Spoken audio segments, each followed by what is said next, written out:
नमस्कार मंडळी. Mandar Kerkar astrology classes and कन्सल्टन्सीमध्ये आपणा सर्वांचं मनपूर्वक स्वागत. ज्योतिष वर्ग कुंडली अभ्यास या वर्गामध्ये आज आपल्याला एका वेगळ्या विषयावर चर्चा करायची. जो विषय आपल्याला आज आपण घेणार आहोत तो विषय हा आयुष्यामध्ये कधी ना कधी विवाहाच्या नंतर पण सामोरा येतो आणि त्या गोष्टींमुळे विवाहामध्ये नैराश्य येतं, उदासीनता येते आणि कुठेतरी विभक्तपणा सुद्धा नक्कीच आलेला असतो. आता घटस्फोट, विभक्तपणा हा ज्यावेळेला होत असतो त्यावेळेला त्याच्या पाठीमागे काहीतरी कारणं असतात. एकतर जास्तीत जास्त घटस्फोट ज्यावेळेला होतात ते कुंडल्यांमध्ये, अनेक कुंडल्यांमध्ये आपण पाहतो, ते म्हणजे पतीच्या मारहाणीमुळे, छळामुळे सुद्धा अनेकांना घटस्फोट घ्यावा लागतो. दोघांमधल्या मतवैचित्र्यामुळे सुद्धा काही समस्या निर्माण होतात. आणि दुसरी गोष्ट होती ती म्हणजे नंतर मग काही कारणामुळे वैवाहिक जीवनामध्ये असमाधान प्राप्त होतं, समाधान मिळत नाही आणि तो योग असतो कुंडलीमध्ये नपुंसकत्वाचा. आपण ज्यावेळेला कुंडली मॅच मेकिंग करतात, विवाहासाठी आपण जातो आणि कुंडली मॅच मेकिंग करतो, त्यावेळी आपण फक्त गुणांना महत्त्व देतो, बरोबर की नाही? किती गुण जमले? 36 पैकी 25 गुण जमले, 28 गुण जमले, 32 गुण जमले, अरे वा, पत्रिका अत्यंत चांगल्यात चांगल्या गुणांनी जमलेली असं आपण म्हणतो. पण पत्रिका ज्यावेळेला आपण विवाह गुणमिलन हा सुद्धा आपण क्लास केला त्यावेळेला आपण नेहमी म्हटलेलं आहे की पत्रिका 25, 28, 32 गुण जमले म्हणजे खरंच ती पत्रिका मॅच झाली का? तर नाही. आपण आपलं विवाह गुणमिलन हे वेगळ्या प्रकारे करतो आणि त्या प्रकारे जर विवाह गुणमिलन मिळत असेल तर नक्की विवाहामध्ये काही समस्या येत नाही. पण त्यामागे विवाह गुणमिलन नुसतं न बघता पत्रिकेचा जर बारकाईने काही गोष्टींचा अभ्यास केला तर कदाचित त्या गोष्टी आपल्याला समजू शकतात. आणि विवाहाच्या नंतर ज्या वेळेला आपण ह्या गोष्टी, जातक समस्या घेऊन येतो तुमच्या समोर, त्यावेळी कुंडलीमध्ये तुम्ही त्याचा शोध घेण्याचा प्रयत्न करता आणि मग त्याच्यातून नंतर ती कारण मीमांसा तुमच्या समोर येते, बरोबर आहे? पण हीच कारण मीमांसा, हा जो योग आहे, एक नपुंसकत्व योग, या योगाचाच आज आपल्याला अभ्यास करायचा आहे. लक्षात आलं? आता लक्षात घ्या, कुंडली ज्या वेळेला आपण पाहत असतो त्यावेळेला हे कुंडलीचे जे 12 भाव आहेत त्या 12 भावांमध्ये बरंचसं आयुष्य आपलं लपलेलं असतं, बरोबर आहे? आणि त्याच्यापैकी विवाह ज्यावेळेला आपण पाहतो ते विवाहाचं प्रमुख स्थान कुठलं आहे? तर विवाहाचं प्रमुख स्थान हे 7वं स्थान आहे, बरोबर आहे? आता हे जे 7वं स्थान आहे हे तुम्ही स्वतः, हे तुमचा पार्टनर आहे, पती पत्नी, म्हणजेच दोघांचं मिलन तिकडे होत असतं. आणि ज्यावेळेला आपण कालपुरुषाची कुंडली पाहतो, म्हणजेच मेष लग्नाची कुंडली जी आपण पाहतो, त्याच्यामध्ये विवाह स्थानामध्ये तूळ रास येते आणि कालपुरुषाच्या कुंडलीमध्ये लग्नस्थानी इथे असते मेष रास, म्हणजे ते असतं मेष लग्न. आता मेष राशीचा स्वामी कोण आहे? मंगळ. मंगळ हा एक पुरुष ग्रह आहे आणि विवाह स्थानामध्ये एक दुसरी राशी येते ती म्हणजे तूळ रास. समोर मेष लग्नाला तूळ रास समोर येते. तूळ राशीचा स्वामी कोण आहे? शुक्र. शुक्र हा स्त्रीचा कारक आहे, शुक्र हा प्रेमाचा कारक आहे, प्रणयाचा कारक ग्रह आहे, बरोबर आहे? हे आपण नेहमी म्हटलेलं आहे. 7वं स्थान आणि हे 8वं स्थान. 8व्या स्थानामध्ये कालपुरुषाच्या कुंडलीमध्ये वृश्चिक राशी येते. आपल्या मेष राशीपासून मीन राशीपर्यंत ज्या राशी आहेत त्या पूर्ण शरीरामध्ये विभागल्या गेलेल्या आहेत. त्या अनुषंगाने आपल्याला आजारपण सुद्धा निर्माण होत असतात, बरोबर आहे? जी राशी बिघडते, ज्या राशीचा स्वामी बिघडतो, या अनुषंगाने त्या राशीने दर्शवलेल्या भागामध्ये सुद्धा काही समस्या निर्माण होऊ शकते किंवा त्या संदर्भातल्या आजारांना आपल्याला सामोरं जावं लागतं. मग 7म स्थानामध्ये कालपुरुषाच्या कुंडलीमध्ये तूळ रास येते आणि 8व्या स्थानामध्ये वृश्चिक रास येते. वृश्चिक रास ही आपल्या गुप्तांकाशी संबंधित आहे आणि तूळ रास ही आपल्या कमरेच्या खालचा भाग आपण दर्शवला जातो. म्हणून शुक्र आणि मंगळ हे दोघेही आपण कुठे ना कुठेतरी भिन्न लिंगी व्यक्तींकडे आकर्षित केलं जातं. शुक्र आणि मंगळ म्हणजे प्रेम, आकर्षण आहे. आणि म्हणून 7म आणि 8म स्थान ही दोन्ही स्थानं सुद्धा ही संबंधांची स्थानं मानली जातात, बरोबर की नाही? मग आपण ज्या वेळेला दोन पती पत्नीमधलं रिलेशन पाहतो त्यावेळेला आपण 7म आणि 8म स्थानाचा प्रामुख्याने नक्कीच संबंध पाहत असतो. आता हे जे 7म स्थान आहे हे विवाहाचं स्थान आहे आणि या ठिकाणी आपण वैवाहिक सौख्य सुद्धा पाहत असतो. म्हणून आपण लक्षात घ्या, ज्यावेळेला आपण नपुंसकत्वाचा विचार करत असतो त्यावेळेला कुंडलीमध्ये आपण ज्यावेळेला पाहतो त्यावेळेला ज्या 12 ग्रह जे आपण पाहिलेले आहेत आणि त्याच्यापैकी 12 ग्रहांमध्ये आपण ज्यावेळेला विचार करतो तर नपुसक ग्रहांमध्ये मोडणारे जे ग्रह आहेत ते ग्रह म्हणजे शनी, बुध आणि केतू. लक्षात आलं? शनी, बुध आणि केतू हे नपुसक ग्रह मानले गेलेले आहेत. म्हणून सप्तम स्थानाचा ज्यावेळी प्रकर्षाने या ग्रहांशी संबंध येतो त्यावेळी कुठेतरी आपल्या पार्टनरमध्ये किंवा त्या व्यक्तीमध्ये कुठेतरी समोरच्याबद्दल आकर्षण शक्ती फार कमी असते किंवा त्याच्यामध्ये कुठेतरी ती एक शारीरिक कमतरता येते. तो नपुसकत्वाचा योग येऊ शकतो. लक्षात आलं की नाही? म्हणून शनी, बुध, केतू यांचा संबंध सप्तम स्थानाशी जर प्राप्त होत असेल तर नक्कीच कुठे ना कुठेतरी नपुसकत्वाचा योग दर्शवला जाऊ शकतो. आता याच्यासाठी आपण ज्यावेळेला कुंडलीचा अभ्यास करतो त्यावेळेला आज साधारण आपण कुंडली अभ्यासासाठी तुमच्यासमोर 2 कुंडल्या ठेवलेल्या आहेत. एक आहे पुरुषाची कुंडली आहे आणि एका स्त्रीची कुंडली आहे. कळलं की? काही स्त्रियांना पती नपुसक मिळू शकतो. विवाहाच्या नंतर ती समस्या त्यांना कळते की पतीमध्ये नपुसकत्वाचा योग आहे, त्याच्यामध्ये तो समाधान देऊ शकत नाही आणि त्या कारणामुळे सुद्धा नंतर विभक्तपणा येऊ शकतो. बरोबर आहे? तर तुमच्या समोर खास अभ्यास करण्यासाठी म्हणून तुमच्या समोर 2 कुंडली आपण ठेवलेले आहेत. एक पुरुष जातकाची कुंडली आहे आणि एका स्त्री जातकाची कुंडली आहे. 1 बाय 1 आपण दोन्ही कुंडल्यांचा आता अभ्यास करू. आता प्रामुख्याने या कुंडलीमध्ये पाहताना आपल्याला पाहायचं आहे विवाह स्थान कुठलं आहे? सप्तम स्थान. मग सप्तम स्थानामध्ये कुठली राशी आहे? मीन राशी आहे. याचाच अर्थ सप्तम स्थानाचा अधिपती कोण झाला? तर सप्तम स्थानाचा अधिपती आहे गुरु. बरोबर आहे? ह्या कुंडलीमध्ये पहा मित्रांनो, हा जो सप्तम स्थानाचा अधिपती आहे गुरु, हा गुरु सप्तमेश होऊन व्ययस्थानामध्ये केतू युक्त बसलेला आहे. दिसला? सप्तम स्थानाचा अधिपती गुरु व्यय भावामध्ये केतू युक्त बसलेला आहे. हा जो गुरु आहे सिंह राशीमध्ये हा केतू युक्त आहे आणि हा गुरु केतूच्या नक्षत्रामध्ये.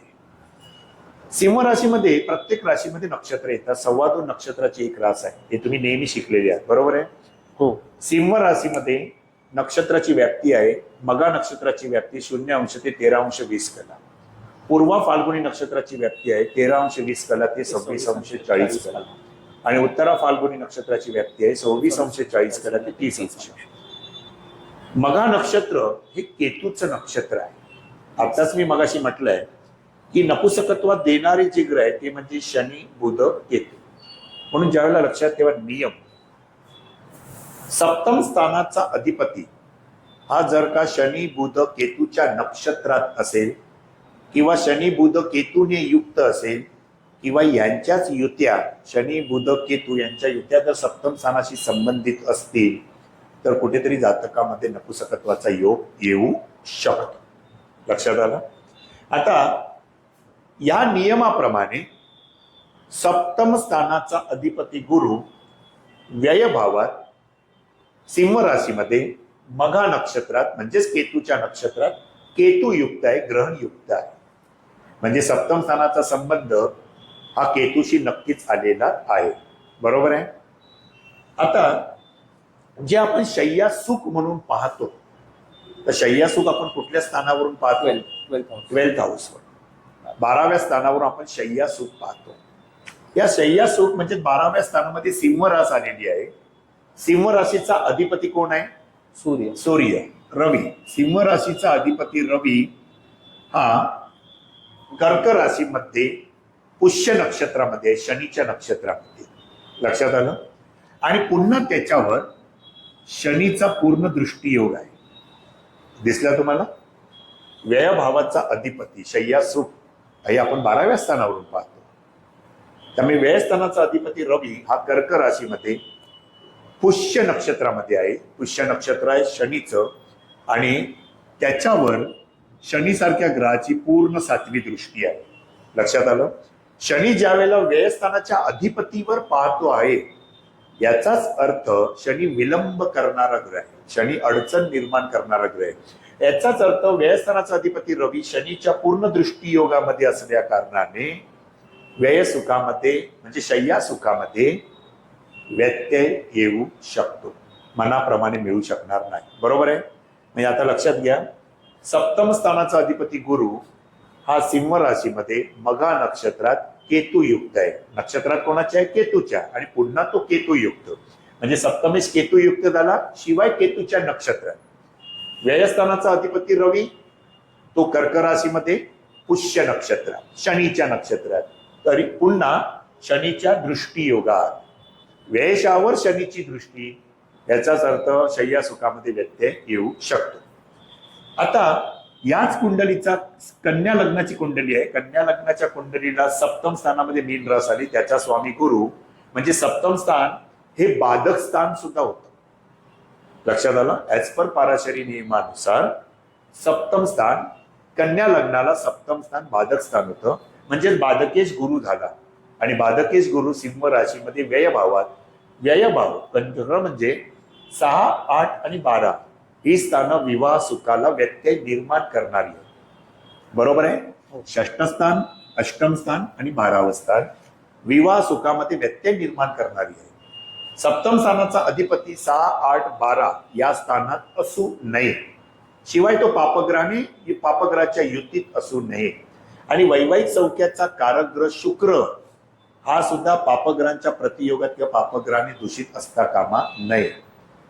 ज्यावेळी विवाहामध्ये काही व्यत्यय येतो, विभक्तपणा येतो, त्यावेळी विवाह स्थानाचा अधिपती, विवाह स्थान हमखास दूषित झालेलं असतं. कुठल्याही कुंडल्या पहा तुम्ही, त्याच्यामध्ये तुम्हाला सप्तम स्थान दूषितच झालेलं दिसणार. सप्तमेश आणि तोच बाधकेश गुरु व्यय स्थानामध्ये बसलेला आहे, केतुयुक्त, केतूच्या नक्षत्रात. आता चंद्रकुंडलीनुसार जर आपण पाहिलं चंद्रकुंडली, तर चंद्र राशी आहे धनु राशी. बरोबर आहे मित्रांनो? चंद्र राशी धनु राशी आहे. तर चंद्रकुंडलीचा सप्तम स्थानाचा अधिपती कोण झाला? तर चंद्रकुंडलीच्या सप्तम स्थानामध्ये मिथुन रास आली आणि मिथुन राशीचा स्वामी आहे बुध. तो बुध चंद्रकुंडलीनुसार जर तुम्ही चंद्रकुंडली मांडली तर चंद्रकुंडलीनुसार सप्तम स्थानाचा अधिपती हा पण चंद्रकुंडलीनुसार अष्टमात गेला. बरोबर आहे? म्हणजे लग्न कुंडलीचा सप्तमेश व्यय आणि चंद्रकुंडलीचा सप्तमेश सुद्धा अष्टमात आहे. त्याच्या अष्टमात सप्तमेश बुध अष्टमात, हा बुध सुद्धा पुष्य नक्षत्रामध्येच आहे, कर्क राशीमध्ये. लक्षात आलं? बुध सुद्धा चंद्राचा सप्तमेश बुध हा सुद्धा कर्क राशीमध्ये शनीच्याच नक्षत्रामध्ये आहे. आपण असं म्हटलंय नियम, सप्तमेश शनी बुध केतूच्या नक्षत्रात नसावा. तिथे कुठेतरी नपुसकता येऊ शकते, वंध्यत्व येऊ शकतं. या ठिकाणी सप्तमेश चंद्रकुंडलीचा सप्तमेश सुद्धा बुध कर्क राशीमध्ये पुष्य नक्षत्रात आहे शनीच्या, आणि त्याच्यावर शनीची पुन्हा 7वी दृष्टी आहे. दिसली तुम्हाला? बघा, चंद्रकुंडलीचा सप्तमेश बुध शनीच्या प्रतियोगामध्ये आहे आणि पुन्हा तो शनीच्या नक्षत्रात. त्यामुळे ही जी सदर व्यक्ती जी आहे ही पुरुष जातक आहे. या पुरुष जातकामध्ये नपुंसकतेचा योग आहे. लक्षात आलं? आता त्याचप्रमाणे आपण दुसरी कुंडली पाहू. ही जी कुंडली आहे ती एका स्त्री जातकाची आहे. परंतु विवाहाच्या नंतर या स्त्री जातकाला कळलं की पती हा सक्षम नाही, आणि पती सक्षम नसल्यामुळे त्या कारणामुळे तिला नंतर विभक्तपणा घ्यावा लागला. पतीमध्ये ती कमतरता तिला पाहायला मिळाली. आता सदर कुंडलीमध्ये आपण जर पाहिलं तर हे पण पतीचं स्थान आहे, सप्तम स्थान. बरोबर आहे? आणि सप्तम स्थान हे संबंधांचं सुद्धा स्थान आहे. लक्षात घ्या. आता यानुसार जर विचार केला तर हा जो सप्तम स्थानाचा अधिपती आहे, सप्तम स्थानाचा अधिपती कोण झाला? सप्तम स्थानाचा अधिपती आहे शनी. लक्षात घ्या. आता हा जो शनी आहे तो सिंह राशीमध्ये आहे, मघा नक्षत्रामध्ये, केतूच्या नक्षत्रात. बरोबर आहे? मघा नक्षत्र कोणाचं आहे? केतूचं आहे. सप्तमेश शनी शत्रू राशीमध्ये आहे. सिंह रास ही शनीची शत्रू रास आहे, मित्र रास नाही. शिवाय तो केतूच्या नक्षत्रामध्ये आहे. म्हणजे सप्तमेशाचा संबंध कोणाशी आला मित्रांनो? पुन्हा मघा नक्षत्रामध्ये केतूच्या नक्षत्रात. आणि पुन्हा शनी सप्तमेश हा स्वतः पुन्हा सप्तमालाच पाहतो आहे. आलं लक्षात? आता या ठिकाणी पुन्हा चंद्रकुंडली आहे, कर्क राशीची कुंडली आहे. बरोबर आहे? रास आहे कर्क रास. चंद्रकुंडलीनुसार पाहिलं तर चंद्रकुंडलीचा सप्तमेश सुद्धा शनीच होतो. चंद्रकुंडलीचा पण सप्तमेश शनीच होतो. हा शनी सुद्धा मघा सिंह राशीमध्ये मघा नक्षत्रातच आहे. याचाच अर्थ लग्न कुंडलीचा पण सप्तमेश शनी आणि चंद्र कुंडलीचा सुद्धा सप्तमेश शनीच आहे, आणि तो सुद्धा सिंह राशीमध्ये, शत्रू राशीमध्ये, मघा नक्षत्रामध्ये. बरोबर. शनी जो आहे सप्तम स्थानाचा अधिपती शनी आहे, त्याच्या पाठीमागे मंगळ बसलाय आणि त्याच्या पुढे राहू बसलेला आहे. याचाच अर्थ काय होतं, सप्तम स्थानाचा अधिपती शनी, त्याच्या पाठीमागे मंगळ आहे आणि त्याच्या पुढे राहू आहे. याचाच अर्थ तो पापकर्तरी योगामध्ये अडकलेला आहे, म्हणजे विवाह स्थान पापकर्तरी योगामध्ये आहे. बरोबर आहे. आता शुक्रासारखा वैवाहिक सौख्याचा कारग्रह शुक्र, प्रेमाचा कारग्रह शुक्र, हा शुक्र सुद्धा पापग्रहाने पीडित झालेला आहे. कन्या राशीमध्ये, नीच तत्वाच्या राशीमध्ये बसलेला आहे. म्हणजे इथे शुक्र राहूचा योग आहे. म्हणजे या कुंडलीनुसार सुद्धा जर आपण जर विचार केला लग्न कुंडली आणि चंद्र कुंडलीनुसार, तर लग्न कुंडलीचा सप्तमेश, चंद्र कुंडलीचा सप्तमेश हा स्वतः सुद्धा कोण आहे, शनी आहे, आणि तो मघा नक्षत्रामध्ये बसलेला आहे. त्यामुळे हा योग सुद्धा कुठेतरी दूषित होतो. आणि ही चंद्र मंगळ युती 12व्या स्थानात, मंगळ कर्क राशीमध्ये पुष्य नक्षत्रामध्ये शनीच्या, आणि मंगळाची पण 8वी दृष्टी सप्तम स्थानावर आहे. म्हणजे ही चंद्रमंगळ युती 12व्या स्थानामध्ये, इथे कुठेतरी तो योग दूषित होऊ शकतो. हाच योग कुठेतरी व्यभिचारपणाला सुद्धा प्रवृत्त करू शकतो, कारण शुक्र राहू युक्त बसलेला आहे. त्यामुळे या कुंडलीमध्ये, स्त्री जातकाच्या कुंडलीमुळे पतीकडून वैवाहिक सुख प्राप्त होऊ शकत नाही. वैवाहिक सुख म्हणजे वैवाहिक सुखामध्ये जे एक समाधानकारक काही सुख पाहिजे, त्या गोष्टी या ठिकाणी या स्त्रीला प्राप्त होऊ शकत नाही. म्हणजे विवाहाच्या नंतर तिला कळतंय की पतीमध्ये हे सुख उपभोगण्याची ताकद नाही, ती किंवा सक्षम नाही.